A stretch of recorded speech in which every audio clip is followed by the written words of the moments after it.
Hello दोस्तों। स्वागत है आपका हॉन्टेड स्टोरीज इन हिंदी में।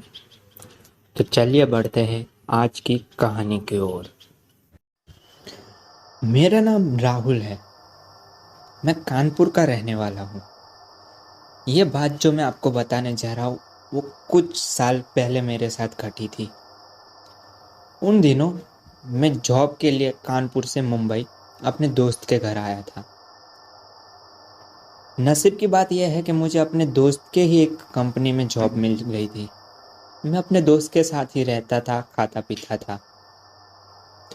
कुछ दिनों में मुझे एहसास हुआ कि किसी के घर ज़्यादा दिन रुकना भी ठीक नहीं है। मैंने ऑनलाइन रिसर्च करके अंधेरे में एक फ्लैट रेंट पे ले लिया। ऐसे ही दिन गुजर रहे थे। एक दिन की बात है, मुझे आज भी याद है वो दिन, 4 दिसंबर 2019। पूरे दिन काम से थक हार के मैं घर लौट रहा था। थक इतना गया था कि मुझे खाना बनाने का भी मन नहीं था। मैंने सोचा ऑनलाइन ही कुछ फूड ऑर्डर कर लेता हूँ। मैंने ज़ोमैटो से फूड ऑर्डर किया।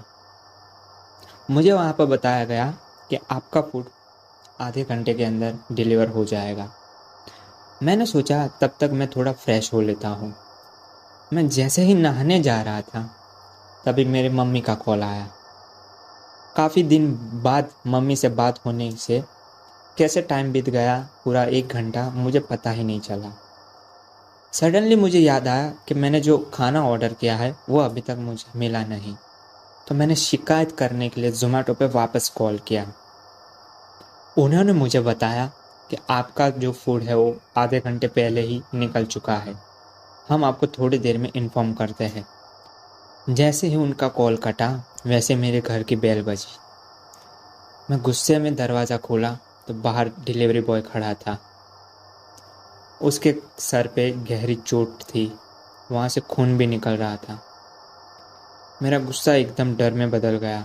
मैं थोड़ा खौफ में आ गया। मैंने उससे पूछा, क्या हुआ, आप ठीक तो हो, आपको कोई मदद चाहिए? उसने कोई जवाब नहीं दिया। उसने इतना बोला, देरी के लिए माफ़ी चाहता हूँ सर, आपका खाना मैं नीचे भूल गया हूँ, शायद मैं लेके आता हूँ। इतना बोल के वो नीचे चला गया। इतने में ही वापस से मुझे ज़ोमैटो से कॉल आया। उन्होंने मुझे बताया कि जो डिलीवरी बॉय मेरा फूड लेके आ रहा था उसका रास्ते में ही एक्सीडेंट हो चुका है और वो वहीं पे मर चुका है। इतना सोच के ही मेरे पांव तले ज़मीन निकल गई। तो मैं सोचा कि अभी जो मुझसे मिल के गया वो कौन था। मैं भाग के सीढ़ियों से नीचे उतरा। मैंने देखा वहाँ पर कोई डिलीवरी बॉय नहीं था। मैंने जाके वॉचमैन से पूछा। वॉचमैन ने भी मुझे बताया कि यहाँ पे कोई डिलीवरी बॉय नहीं आया। मैं आज भी सोचता हूँ, तो क्या जिससे मैं मिला वो डिलीवरी बॉय की आत्मा या भूत था? और अगर था तो मुझसे मिलने क्यों आया था?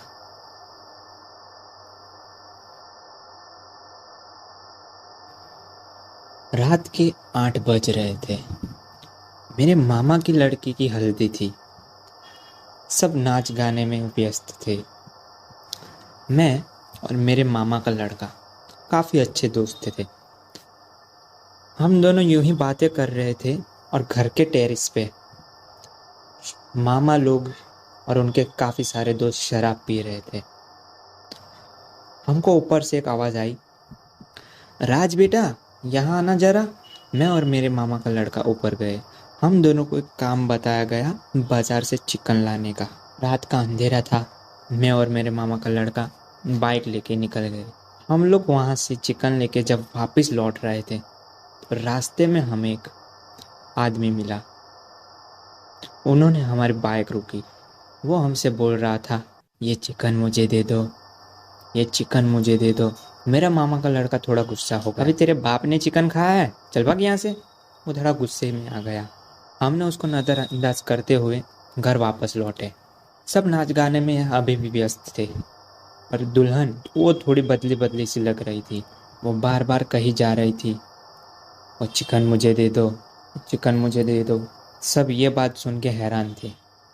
क्योंकि आज तक उसने कभी भी कोई मीट या चिकन नहीं खाया था और ना ही कभी उनके घर पे कोई चिकन बना था। सब समझ गए कि ये कोई प्रेत आत्मा या भूत का खेल है। यह बात मैंने जाके अपने मामा के लड़के को बताई कि ऐसी ऐसी बात है। काफ़ी हल्ला मचने के बाद दुल्हन से भूत भगाने के लिए तांत्रिक को बुलाया गया। तांत्रिक ने वहाँ पे पूजा पाठ किया और उसकी जो भी गतिविधियाँ होती है वो सब उसने की और फाइनली उस भूत ने अपनी मांग रखी कि उसे चिकन चाहिए और उसको चिकन दिया गया। फिर जाके वो हमारी मामा की लड़की से गया। काफ़ी लोग होते हैं जो भूत प्रेत में विश्वास नहीं करते। देखो यार, अगर भगवान है तो भूत भी एग्जिस्ट करते हैं, मानो या ना मानो, पर जिनके साथ हादसा होता है वही लोग ये बात समझ सकते हैं।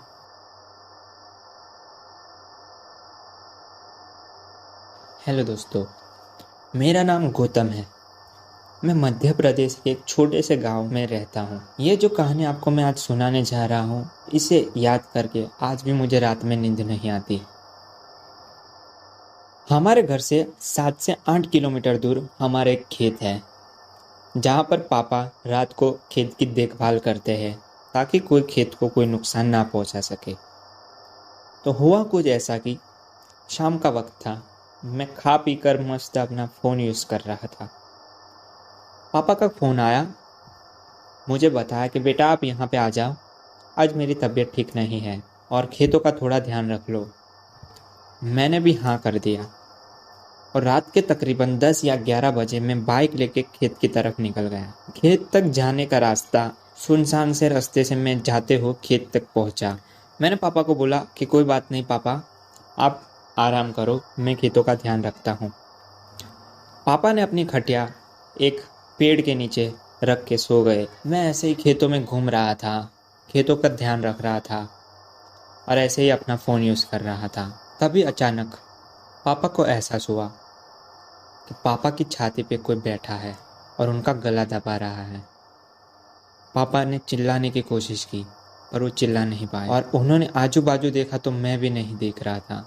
उनको ये डर लगा कि शायद ये चुड़ैल मुझे मार दिया। पापा ने चिल्लाया जोर से, गौतम गौतम, और उनकी चीख सुन के मैं दौड़ के उनके पास पहुंचा। पापा ने मुझे बताया कि वो जब सो रहे थे तो उनके छाती पे कोई बैठ के उनका गला दबा रहा था और जोर से हंसने की आवाज़ आ रही थी।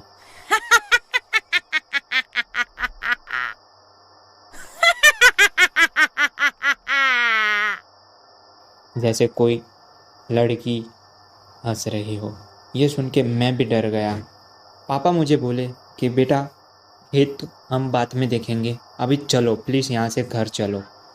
मैंने भी पापा को बोला कि हाँ ठीक है पापा, चलो घर चलते हैं, और हम दोनों बाइक पे घर जाने लगे। हमें एहसास हुआ कि हम जैसे ही घर जा रहे थे तो हमारे पीछे जो झाड़ पे कूद कूद कर कोई पीछा कर रहा था। ये देख के मैं डर गया और मेरा बाइक से बैलेंस बिगड़ा और हम गिर गए। पापा मुझे बोले कि यहाँ से भागो, बाइक भले स्टार्ट नहीं हो रही, यहाँ से हम भाग के जाते हैं। हम गिर गए।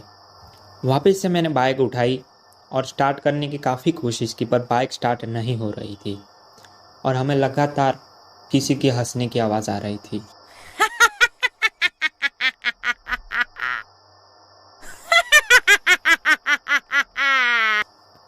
पापा ने मुझे बोला कि बाइक यहीं पे छोड़ो और घर तरफ भाग।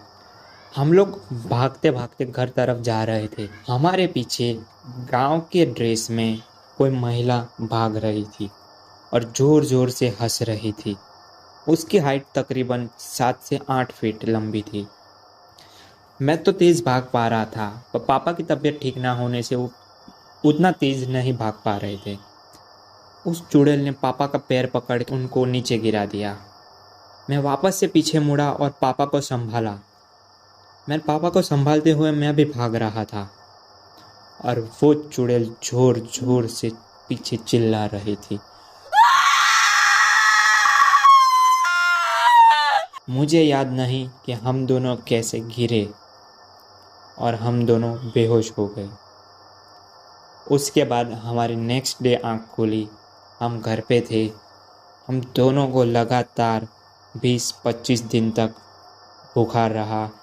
हमारा झाड़ फूँक भी काफ़ी टाइम किया गया। हमको रात को ऐसा एहसास होता था कि घर के बाहर कोई महिला खड़ी है या कोई लड़की ज़ोर ज़ोर से हंस रही है। ये थी मेरी आप बीती, जिसे याद करके आज भी मेरे रोंगटे खड़े हो जाते हैं।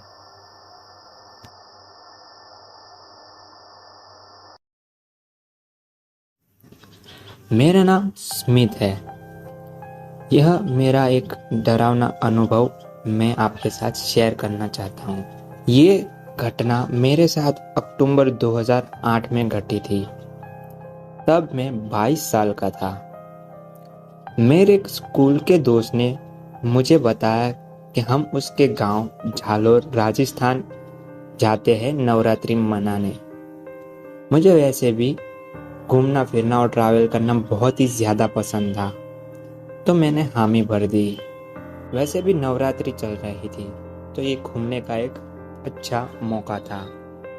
मुंबई से हम माउंट आबू के लिए और वहाँ से झोलार तक की 20 घंटे की बस यात्रा कंप्लीट करके झालार का एक छोटा सा गांव था, वहाँ पहुँचे।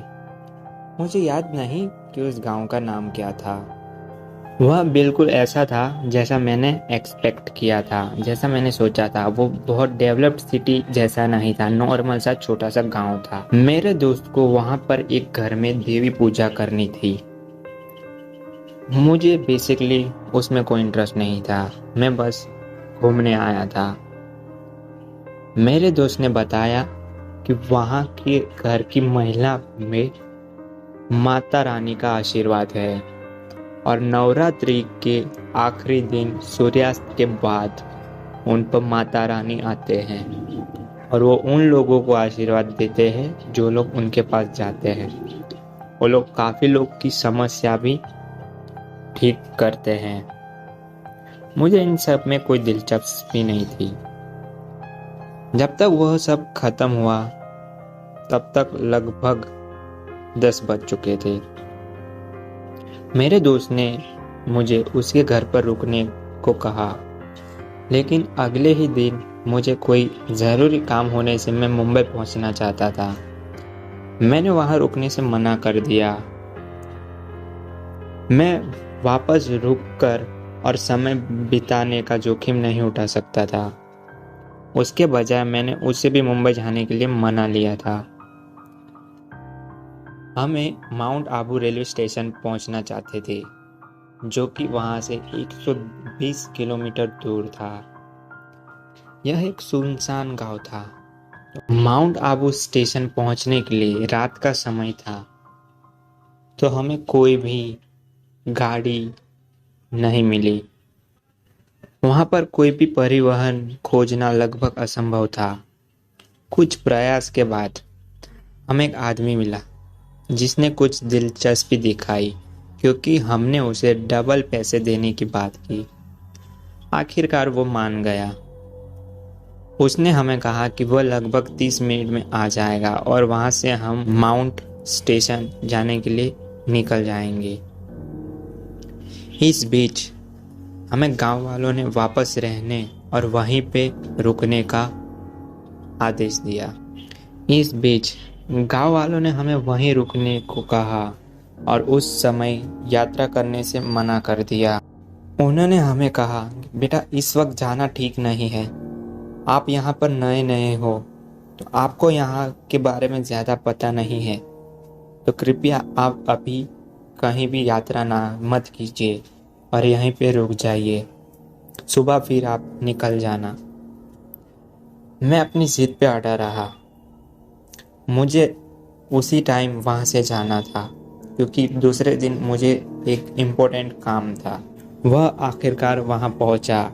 अंत में हम वहाँ से निकल गए। मेरा आलसी दोस्त पिछली सीट पे बैठा था। वह एक जीप थी, 4 सीटर जीप। मैं ड्राइवर के बाजू में बैठा और मेरा दोस्त पीछे बैठ गया। वह भी बहुत थक गया था, तो इसलिए वो सो गया पीछे बैठे बैठे। वहाँ केवल हमारे जीप की लाइट ही दिख रही थी, बाकी पूरा रोड अंधेरे से भरा था। बहुत ही खराब रास्ता था, वहाँ पे गड्ढे बहुत थे, इसलिए ड्राइवर बहुत धीमी स्पीड से जीप चला रहा था। कभी कभी तो ड्राइवर इस तरह से जीप कर देता था जैसे कि पूरी जीप हमने रोक दी हो। वह रोड बहुत गड्ढे वाला था। हम वो रास्ता पार करते करते आगे पहुंचे। अचानक से मेरे कान में आए आए ऐसा आवाज सुनाई दिया, जैसे कि कोई फुसफुसा रहा हो। वह सुनते ही मुझे लगा कि जीप के पीछे कोई है। अचानक से मुझे किसी के हंसने की आवाज आई। मैं बहुत डर गया। मैंने उसी पल पीछे देखा, वहां पर मेरा दोस्त गहरी नींद में सोया था।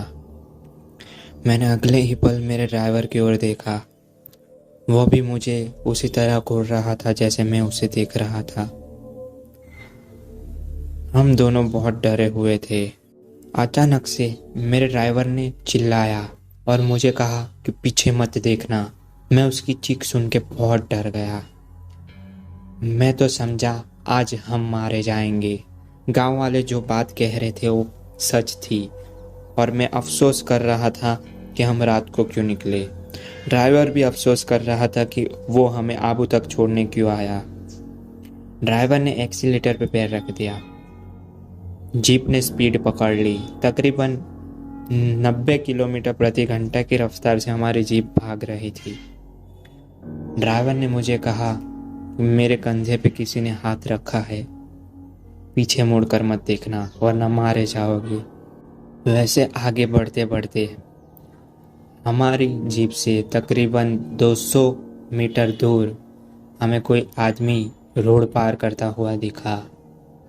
वो हमारी जीप देख के रास्ते के बीचों बीच खड़ा हो गया। मैंने ड्राइवर को बोल दिया, चाहे कुछ भी हो जाए जीप मत रोकना। ड्राइवर ने बिल्कुल ऐसा ही किया। ड्राइवर ने उस पर जीप चला दी, बट वो धुएं की तरह गायब हो गया। मैं समझ गया कि ये रास्ता हॉन्टेड है, गांव वालों की बात सच है।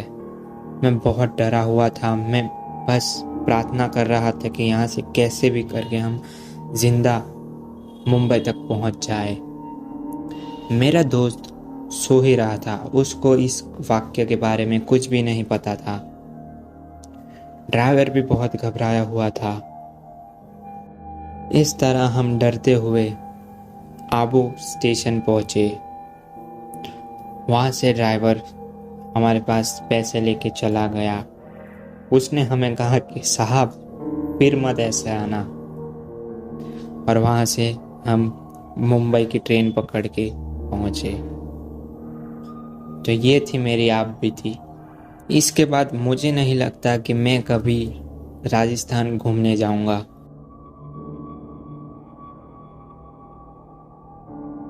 मेरा नाम समीर है। मैं बिहार के एक छोटे से गांव से बिलोंग करता हूँ। आज जो कहानी मैं आपके साथ शेयर करने जा रहा हूँ वो मेरे और मेरे दोस्त के साथ घटी हुई एक सत्य घटना है। तो चलिए बढ़ते हैं कहानी की ओर। हुआ कुछ ऐसा कि उन दिनों मैं मुंबई में जॉब करता था। मैं 2 साल तक अपने माता पिता से दूर रहा था। मैं मुंबई में ही जॉब कर रहा था।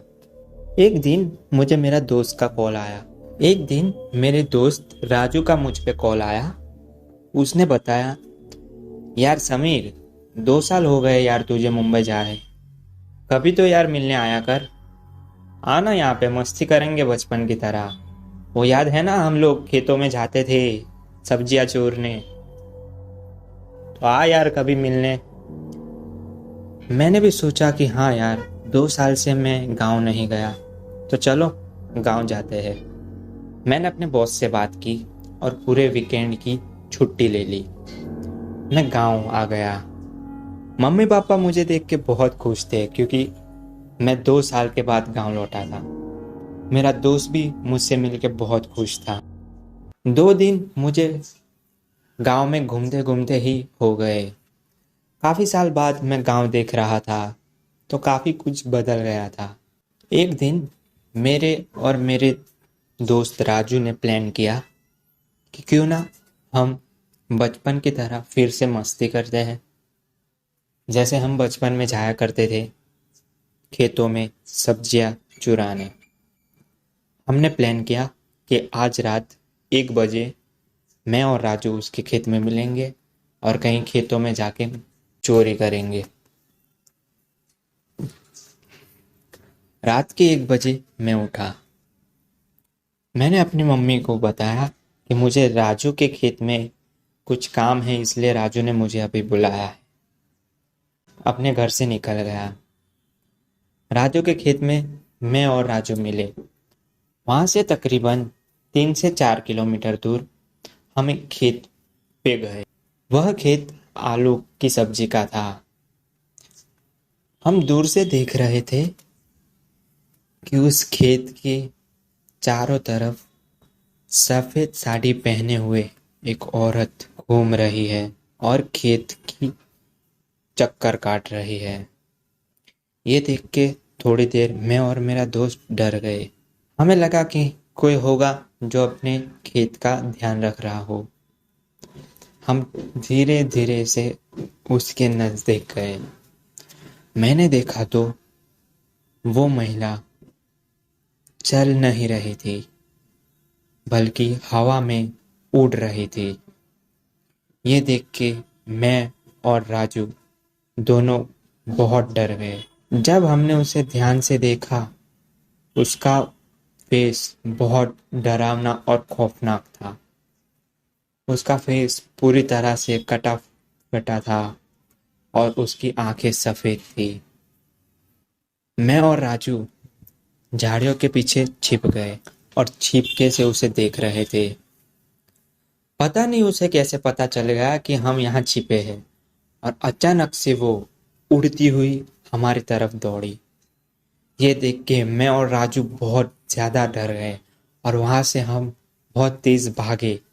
भागते भागते हम एक घर दिखा। घर के दरवाजे को खटखटाया। अंदर से कोई आदमी आया। क्या भाई, इतनी रात को क्या काम है? हमने जो हमारे साथ हुआ वो उसे बताया। उसने कहा, क्या यार, इतनी रात को क्यों मजाक कर रहे हो? यहाँ पर ऐसा कुछ नहीं होता, जाओ यार, सोने दो। उसने हमारी बात नहीं मानी। वो चुड़ैल हमसे कुछ दूर खड़ी हमें ही घूर रही थी और हंस रही थी। ये देख के मैं और राजू बहुत ज्यादा डर गए। हमें लगा कि आज तो ये हमें मार ही देगी। हम फिर से बहुत तेज भागे। हम फिर से बहुत तेज भागे। एक जगह पे आके वो चुड़ैल रुक गई। शायद से उसकी सीमा वहीं तक होगी। वो बोली, आज तो छोड़ रही हो, आज बच गए, आइंदा कभी यहाँ आए तो मारे जाओगी। हम वहां से सीधे भाग के हमारे घर गए। हमारे साथ जो घटना हुई हमने हमारे मम्मी पापा को बताया। उन्होंने हमें बहुत डांटा कि वहां जाने की क्या जरूरत थी। वहां जो खेडूत था, उसकी पत्नी ने आत्महत्या कर ली थी और वही अब उसके खेत का ध्यान रखती है। यह घटना के बाद मुझे और राजू को बहुत तेज बुखार आ गया। हमने काफी बाबाओं को भी दिखाया, फिर भी कुछ फर्क ज्यादा नहीं पड़ा। मेरा शरीर दिन ब दिन दुबला होता जा रहा है। मुझे पता नहीं कि ऐसा मेरे साथ क्या हुआ है। मैंने काफी बाबाओं को भी दिखाया है, पर कोई असर नहीं हो रहा। हाल ही में मैंने एक बाबा से मुलाकात की थी। उन्होंने मुझे एक धागा दिया और बताया कि जब तक जिंदा हो इस धागे को पहने रखना। जिस दिन ये धागा निकलेगा फिर से तुम्हारे जान को खतरा होगा। मेरी हालत थोड़ी ठीक है। पता नहीं उस चुड़ैल ने मेरे साथ ऐसा क्या किया। ये थी मेरी आप बीती। मेरा नाम निशांत है।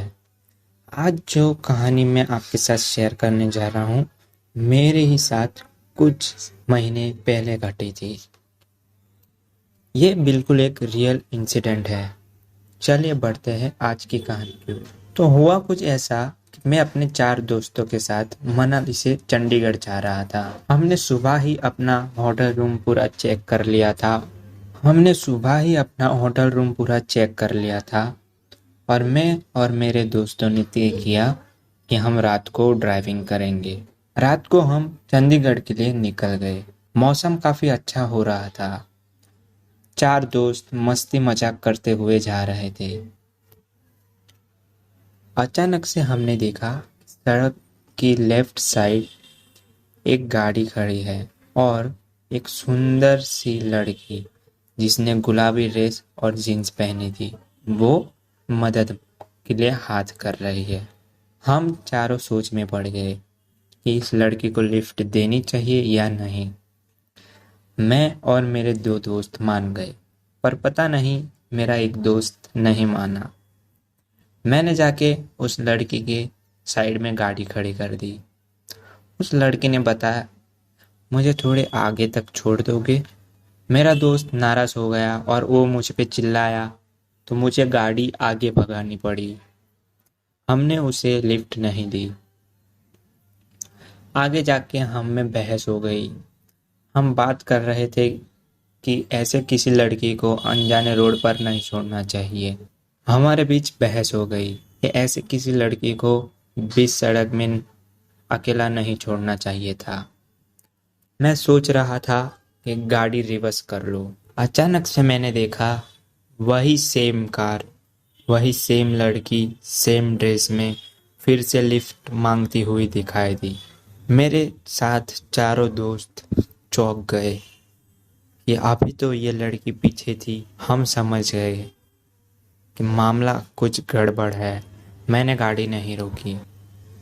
तकरीबन 5 से 10 किलोमीटर के बाद वही सेम लड़की वापस से हमें दिखाई दी। इस बार हम चारों दोस्त बहुत ज़्यादा डर गए। इस तरह हमें वो लड़की 4 से 5 बार दिखाई दी और जब हमने उसे लास्ट बार देखा तो एक भयानक रूप में थी। उसने बोला कि आज तुम्हारी किस्मत अच्छी है इसलिए बच गए, वरना चारों के चारों मारे जाते। हम बहुत डर गए थे। हम गाड़ी भगाते रहे। हम चारों बहुत डर गए थे। हम गाड़ी बस भगाए जा रहे थे। तकरीबन 2 से 3 घंटा ड्राइव करने के बाद एक ढाबे पे हमने गाड़ी रोकी। हमारे साथ जो घटना हुई, हमने वहाँ ढाबे वाले से बातचीत की। उसने हमें एक न्यूज़पेपर दिखाया और बताया कि आज से 2 दिन पहले यहाँ पर एक लड़की की कार एक्सीडेंट में मौत हो गई। हम लोग ये देखते ही चारों सुन्न हो गए। हमें पता चल गया कि ये वही लड़की की रूह थी। अच्छा हुआ कि हमने उसे कार में नहीं बिठाया, वरना पता नहीं हम चारों के साथ क्या होता। हेलो दोस्तों, मेरा नाम अजय है। आप लोगों के लिए एक कहानी लेके आया हूँ जो कि एक परेशान आत्मा की है। यह कहानी एक गांव की है जिसका नाम है कोलागढ़। गढ़ का जंगल बहुत भयानक है। उस जंगल में भूतों प्रेतों का ज़्यादा डर था। वहाँ के लोग का मानना था कि आत्माएं भूत प्रेत होती है। उन्होंने भी इस बात पर तय किया जब उन्होंने ये सब अपनी आंखों से देखा। उन्होंने भी इस बात पर तब यकीन किया जब उन्होंने यह सब अपनी आंखों से देखा। उस गांव में एक औरत रहती थी। उसका दिमाग कुछ ठीक नहीं था। उसका पति भी एक एक्सीडेंट में मर गया था। तब से वह कुछ अजीब सी हो गई थी। कुछ लोगों उसे पागल कहते थे। एक बार की बात थी। सुबह सुबह गांव का एक आदमी जिसका नाम बोलाराम था, वो शहर की ओर कुछ जरूरी काम से निकल पड़ा। आने जाने का एक ही रास्ता था। वो भी जंगल से गुजरता था, इसलिए लोग उसमें अंधेरे में डर के मारे नहीं जाते थे। और शाम होते ही कोई जंगल की तरफ नहीं जाता था। भोला राम जब उस जंगल से जा रहा था, गांव से कुछ दूर ही जंगल में उसे एक औरत की लाश पेड़ से लटकती हुई नजर आई। वो एकदम से डर गया और भागता हुआ गांव वापस आया। कुछ लोगों ने उसे इस तरह से भागते देखा। क्या हुआ भोला राम, तुम तो अभी शहर के लिए निकले थे और तुम भागते हुए वापस क्यों आ गए? तब भोला राम ने बताया कि मैंने अभी किसी की लाश को पेड़ पर लटकते देखा। वो लाश किसी औरत की है। देखते देखते सारा गांव इकट्ठा हो गया। क्या हो गया, कहाँ है लाश, चलो चल कर देखते हैं। देखते क्या है, एक औरत की लाश पेड़ पर लटक रही है। लाश को देखते गांव वालों ने कहा कि ये तो वो पागल की लाश है ना। कुछ लोगों ने कहा इसे नीचे उतारो और इसका दाह संस्कार कर दो। कुछ लोगों ने कहा छोड़ो इसे, ये तो वो पागल है ना, वैसे भी कौन इसे अग्नि संस्कार देगा, इससे तो पूरा गांव परेशान था, चलो इससे तो पीछा छूटा। कुछ बूढ़े लोग ने कहा कि ऐसे नहीं करते, शरीर का दाह संस्कार करना जरूरी होता है, नहीं तो उसकी आत्मा भटकती रहती है। तो कुछ लोगों ने कहा हाँ तो जाओ ना, उतार लो उसकी लाश और कर दो दाह संस्कार। आए बड़े समझाने वाले। जंगल में वैसे भी आत्माओं की कमी नहीं है और एक और आत्मा बढ़ जाएगी तो उससे कोई फर्क नहीं पड़ने वाला। सब धीरे धीरे सारे लोग चलते बने। दोस्तों 8-10 दिन तक वह लाश ऐसे ही पेड़ पर लटकती रही। एक दिन अचानक उस लाश की रस्सी टूटकर पेड़ों पर अटक गई और पत्ते से छुप गई। समय बीतता गया। एक दिन गांव का हरिया नाम का व्यक्ति उस रास्ते से जा रहा था कि उसे वही पागल सामने दिखाई दी। वह एकदम डर गया, उसका सारा शरीर कांपने लगा और उसके पलक झपकते ही वह गायब हो गई। आर्या ने सोचा कि यह मेरा वहम था और वह आगे चलने लगा।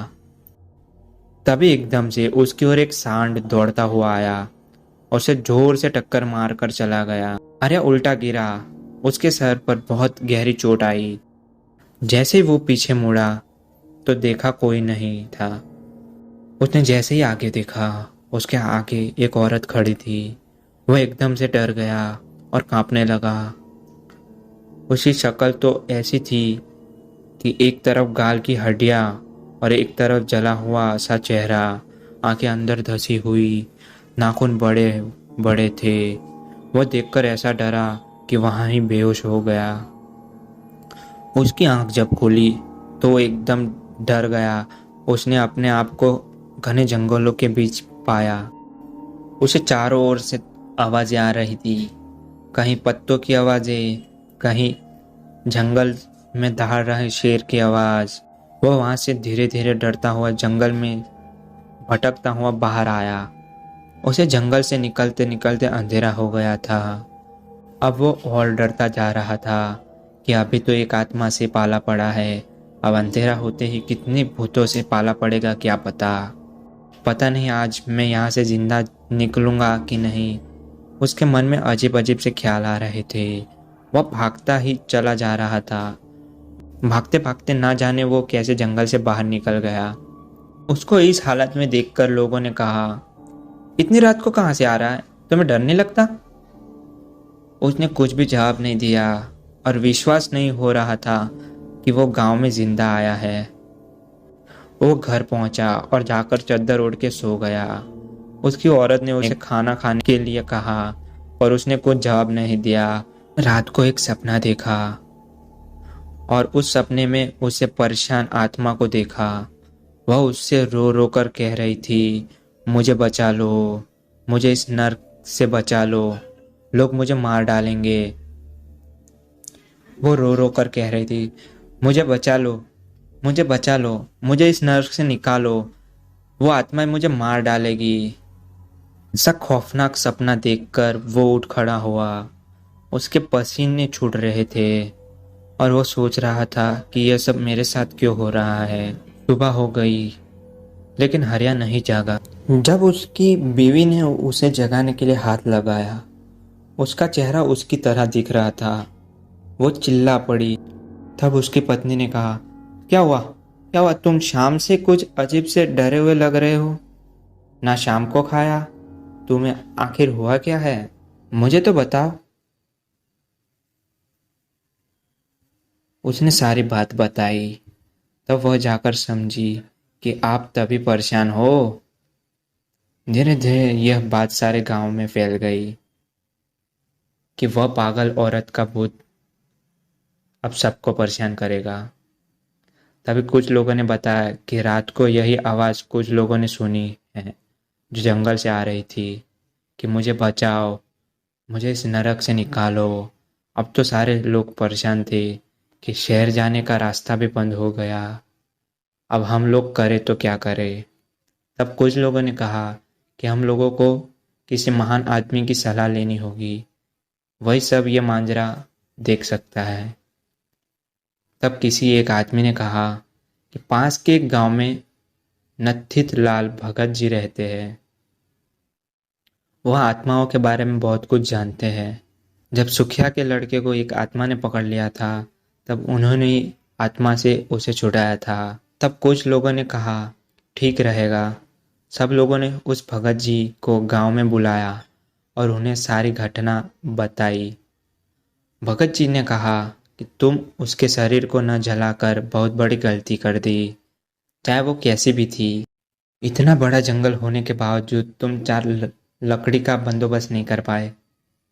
इंसान चाहे कैसा भी हो, जब वो मर जाता है तो उसका दुश्मन भी उसे कंधा देने से पीछे नहीं हटता। पर तुमने तो सारी सीमाएं तोड़ दी।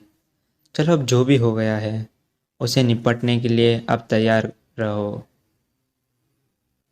तब भगत जी ने हवन किया और अपना ध्यान लगा के देखा तो उसे वह आत्मा बंधी हुई नजर आई। तब पंडित जी ने उसे पूछा, तुम्हें यहाँ किसने बांध रखा है? तब उसने कहा कि मुझे एक दरिंदे ने बांध रखा है। पहले उसने मुझे मारा। गांव वालों ने मेरे शरीर का अंतिम संस्कार नहीं किया। मेरे शरीर को उसने कहीं छुपा कर रख दिया है। उसने मेरी आत्मा को कैद कर लिया है। जब तक मुझे मुक्ति नहीं मिलेगी, इससे जब तक मेरे शरीर का अंतिम संस्कार नहीं हो जाता, मैं हरिया को भी यही बात बताना चाहती थी। जब तक मैं सब हरिया को बताती, उससे पहले ही उस दरिंदे ने उसे चोट पहुंचाकर बेहोश कर दिया था। तब मैंने उसे उससे बचा लिया था। तब पंडित जी सब समझ गए और कहा कि तुम चिंता मत करो, मैं तुम्हें अवश्य मुक्ति दिलाऊंगा। उस आत्मा ने कहा, चलो मैं तुम्हें वो पेड़ के पास ले चलती हूँ जहाँ मेरा शरीर दफन करके रखा है उस दरिंदे ने। भगत जी कुछ लोग को लेकर उस जगह पर गए और उस पागल औरत की लाश को निकाला और सम्मान सहित उसका अंतिम संस्कार किया। उसके बाद वो किसी को नहीं दिखाई दी और आज तक ये बात पता नहीं चली कि वो दरिंदा कौन था जिसने उस औरत के साथ ऐसा सब किया।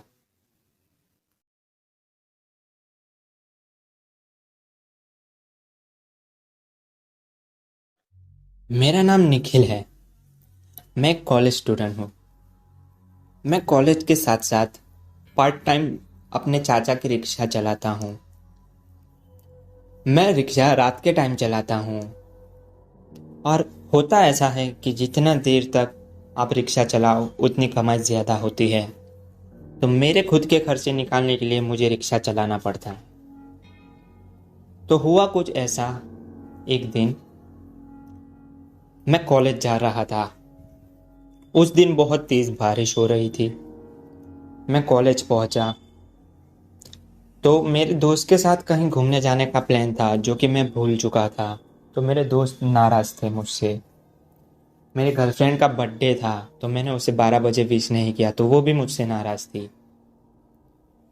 मैं मायूस होके कॉलेज से घर लौटा। मैंने बोला, साला आज का दिन ही खराब है यार। बारिश लगातार चालू थी। पूरा दिन मेरा बहुत खराब गया। रात के समय मैंने चाचा को बोला, चलो चाचा, मैं रिक्शा चलाने जा रहा हूँ।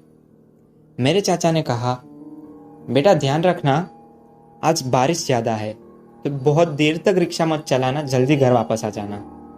मैंने कहा ठीक है चाचा, आप चिंता मत करो, मैं जल्दी घर आ जाऊंगा। मैं रिक्शा लेके निकल गया। उस दिन यातायात कम थी। बारिश ज़्यादा होने के कारण कोई पैसेंजर भी नहीं मिल रहा था। मैं अपने रिक्शा में अपनी बुक्स साथ रखता था क्योंकि खाली टाइम में उसे पढ़ सकूं और स्टडी कर सकूं। मैंने देखा कि बस स्टॉप पे एक पैसेंजर खड़ा है, हाथ में छाता लिए। मैं रिक्शा लेके उसकी ओर चल दिया। मैंने देखा तो वो एक चाचा थे जो बारिश में छाता लेके खड़े थे। मैंने बोला, चाचा कहाँ जाना है, चलो मैं ले चलता हूँ। चाचा ने कहा, बेटा आगे एक गांव है, वहीं तक। मैंने उनको बिठा दिया। मैं रिक्शा चला रहा था और टाइम पास के लिए मैंने अपना रेडियो ऑन करके किशोर कुमार के गाने लगा दिए। मैंने चाचा से कहा, चाचा आज तो बहुत धुआंधार बारिश है, लगता है कहीं बाढ़ आएगी। चाचा ने कुछ भी जवाब नहीं दिया। पीछे मैंने मिरर से पीछे देखा। चाचा मुझे मिरर से घूर रहे थे। मैंने मन ही मन में कहा, क्या खड़ूस आदमी है यार। मैं गाने एंजॉय करता करता रिक्शा चला रहा था। अचानक से मुझे रास्ते में दो लोग दिखे जो बाइक को धक्का दे रहे थे। मैंने जाके जब उनके पास रिक्शा रोकी तो वो मेरे दोस्त थे कॉलेज के। क्या यार निखिल, यार अच्छा हुआ तू मिल गया। देखना यार, मूवी देख के वापस आ रहे थे, साला पेट्रोल खत्म हो गया। मैंने कहा, तुम्हारा तो ये रोज का है, रुको मेरे पास है, मैं देता हूँ। उतनी ही देर में मेरा दोस्त मुझे बोला, क्या निखिल अकेले अकेले कहाँ जा रहा है। मैंने कहा, अकेला कहाँ हूँ, पैसेंजर है ना पीछे। मैंने पीछे देखा तो वहां पर कोई नहीं था। मैं देख के चौंक गया कि जो चाचा बैठे थे वो कहाँ गए। मेरा दोस्त बोला, कहाँ है यार कोई, तो अकेला ही तो बैठा है। मैंने कहा, अभी जस्ट बस स्टॉप से मैंने एक पैसेंजर बिठाए थे, पता नहीं चाचा कहाँ गायब हो गए, लगता है पैसे देने का हुआ इसलिए भाग गए होंगे। मेरे दोस्त ने कहा, यार दूर से तेरी रिक्शा देख रहा हूं, मुझे तो कोई पैसेंजर उतरते या भागते हुए नहीं दिखा। मैंने उस बात को इग्नोर करके उनको पेट्रोल दिया और मैं आगे बढ़ गया। आगे जाते ही मुझे दूसरे बस स्टॉप पे एक शादीशुदा जोड़ा मिला। मैंने उनको बिठाया। वो लोग भी शायद कहीं मूवी देख के आ रहे होंगे। हम लोग ऐसे ही, बारिश लगातार चालू थी। अचानक से वही चाचा फिर से मुझे रास्ते में दिखे। मैंने उनके पास जाके अपनी रिक्शा रोक दी। मैंने कहा, चाचा ओ चाचा मेरे पैसे लाओ। क्या चाचा, आप तो भाग गए वहां से, मेरे पैसा कौन देगा। चाचा ने कहा, पैसे चाहिए तुम्हें, पैसे चाहिए, देता हूँ, आगे मेरा गांव है, वहां तक छोड़ दो, मैं तुम्हें पैसे देता हूँ।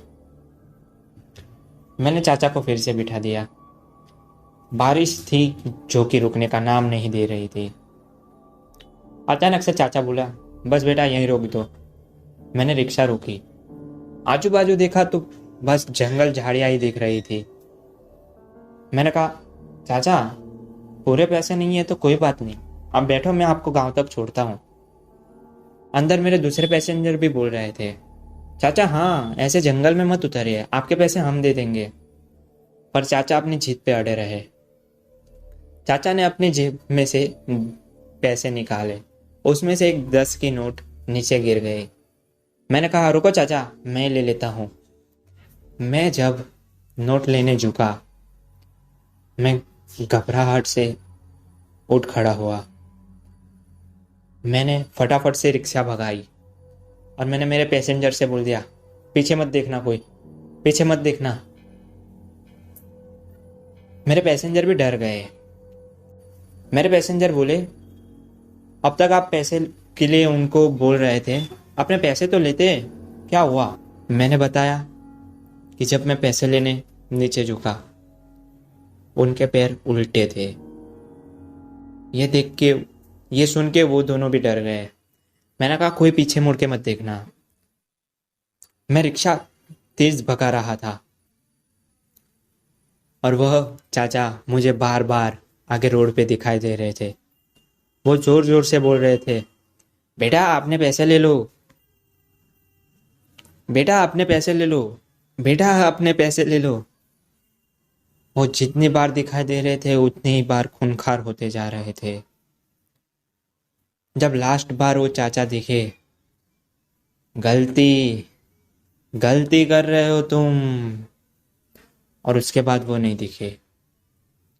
मेरे पीछे जो पैसेंजर बैठे थे उन्होंने आंख बंद कर दी थी।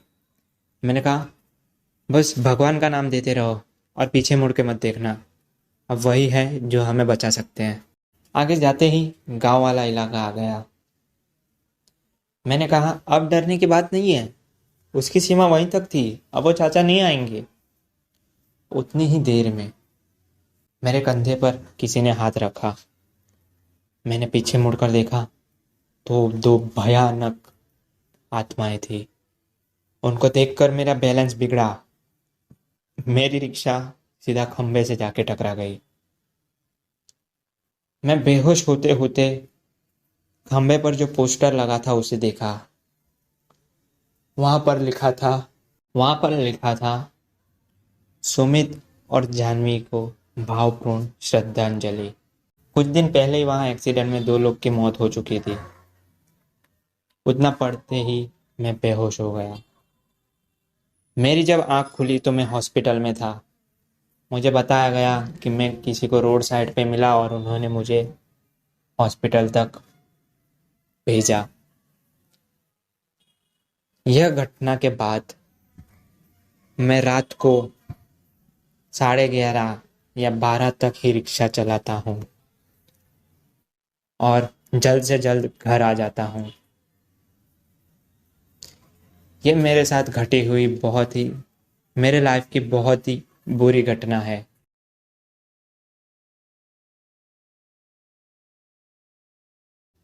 एग्जाम का आखिरी दिन था। उस रात पंकज के फार्म हाउस पर पार्टी का तय हुआ था। रात के करीब 10 बज रहे थे। पंकज अपनी कार में पहले अवनी, फिर जस्सी और राकेश को पिकअप करने वाला था। अवनी और जस्सी अपने घर पे झूठ बोलकर आ रही थी। गाड़ी में म्यूजिक जोर शोर से बज रहा था। पंकज का फार्म हाउस गुड़गांव के पास था। करीब आधे घंटे का रास्ता बिना बिजली वाला और कच्चा था। पंकज ने स्टीयरिंग घुमाते हुए पूछा, अरे राकेश, बियर का इंतजाम कर लिया है ना? राकेश ने अवनी की ओर हंसते हुए बोला, अरे हाँ एकदम, बस इंतजाम हो चुका है। अवनी और जस्सी एक दूसरे के सामने देखकर हंस रही थी। तभी अवनी खिड़की से बाहर देखते हुए बोली, अरे ये तो अलीगढ़ वाला रास्ता है ना? यार इस रास्ते के बारे में बहुत सुना है। कहते हैं कि यहाँ से गुजरने वाले लोग बहुत कम ही सलामत वापस आते हैं। जस्सी को अवनी की बात पसंद नहीं आई। सब हंसने लगे। तभी एकदम झटके से गाड़ी रुक गई। दिसंबर की सर्दी की वो रात थी और करीब 12:30 बजने वाले थे। सब राकेश की ओर देखने लगे। राकेश ने 3-4 बार गाड़ी का स्टार्टर लगाया, लेकिन सर्दी की वजह से वो भी चलने का नाम नहीं ले रही थी। सब गाड़ी में से उतरकर बाहर आए।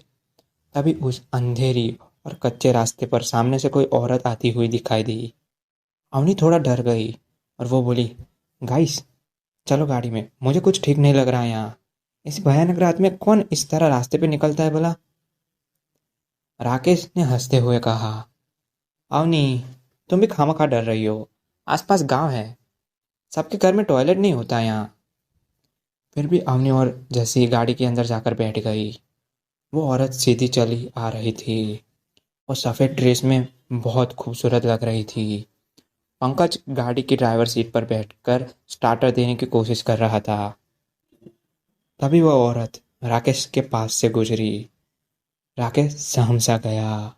कुछ ठीक नहीं लग रहा था अब उसे कुछ ठीक नहीं लग रहा था अब उसे।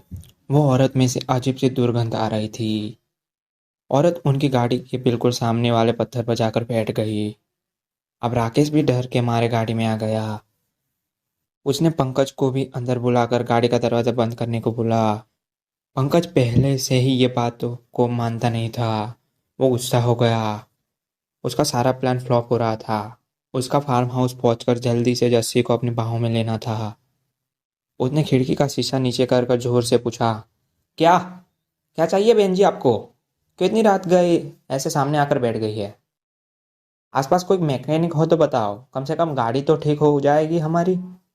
सब सहम गए। अवनी का रोना भी शुरू हो गया। जसी ने पंकज को शांत हो जाने को कहा। राकेश डर का मारा हक्का बक्का रह गया। तभी वो औरत वहां से खड़ी हुई और चलकर गाड़ी की ओर आने लगी। पंकज ने गाड़ी का शीशा बंद कर दिया। अब उसको भी डर लगने लगा। पंकज ने फिर गाड़ी का स्टार्टर लगाया और तीसरी बार में गाड़ी फुड़फुड़ाती शुरू हो गई। वो औरत एकदम दरवाजे के पास आ गई थी। उसका चेहरा बहुत भयानक था। पूरे मुंह पर कट्टे फटे निशान थे जहाँ से खून निकल रहा था। ये देखकर चारों दोस्त बहुत डर गए थे। जसी और अवनी ने अपनी आंखें बंद करके रोना शुरू कर दिया था। राकेश और पंकज भी बहुत घबराए हुए थे। बहुत कोशिश के बाद गाड़ी स्टार्ट हो गई। पंकज ने जोर से एक्सीलेटर दबा दिया और वहां से गाड़ी चल पड़ी तेजी से। सबने मिल के पीछे देखा तो औरत जमीन से 4 फुट ऊपर थी और वो बहुत जोर जोर से हंस रही थी।